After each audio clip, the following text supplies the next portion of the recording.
Hi! Video போட்டே ரொம்ப நாள் ஆச்சு. ஊருக்கெல்லாம் போயிட்டு பெங்களூர் வந்து, இங்க வந்து எல்லாம் வீடெல்லாம் கிளீன் பண்ணி, எடுத்து செட் பண்ணி உட்காரவே எனக்கு 1 வீக் ஆயிப்போச்சு. ஸோ நான் இப்ப எங்க கிளம்பிட்டுருக்கேன்னா, நாங்க டெக்காத்லான் போறோம்.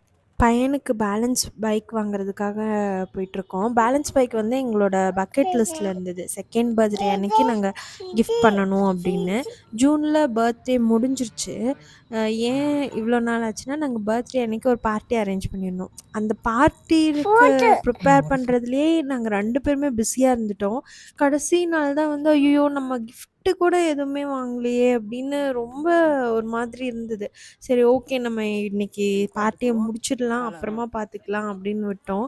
அ அதுக்கப்புறம் ஊருக்கெல்லாம் போயிட்டு அப்படி இப்படின்னு இருந்தது ஷெட்யூலு.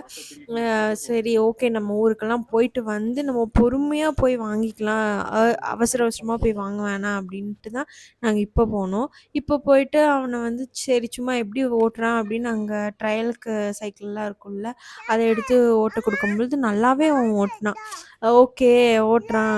அ அப்பதான் எனக்கு சமாதானம் ஆச்சு. ஓகே நம்ம வாங்கி குடுத்துடலாம்.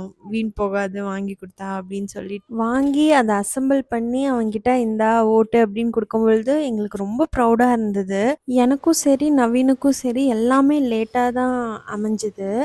அதனாலயோ என்னவோ எங்க பையனுக்கு எல்லாமே அந்தந்த வயசுல கிடைச்சிரணும். அதுவும் பெஸ்ட்டா இருக்கணும்னு சொல்லி நாங்க 2 பேரும் பார்த்து, பார்த்து இவனுக்கு என்ன வேணும், என்ன வேணும்னு பார்த்து, பார்த்து நாங்க வாங்கி குடுப்போம். அது எங்களுக்கு ஒரு ஹாப்பினஸ்ஸு. ஸோ டெக்காத்லான்ல நம்ம வாங்கும்பொழுது இந்த மாதிரி பேரு, நம்பர்ன்னு நம்மளுக்கு என்ன வேணுமோ அத பிரிண்ட் பண்ணி தராங்க. நீங்க கூட டெக்காத்லான்ல இந்த மாரி ஏதாவது வாங்குற மாதிரி இருந்ததுன்னா, நீங்க ட்ரை பண்ணி பாருங்க. பாய்.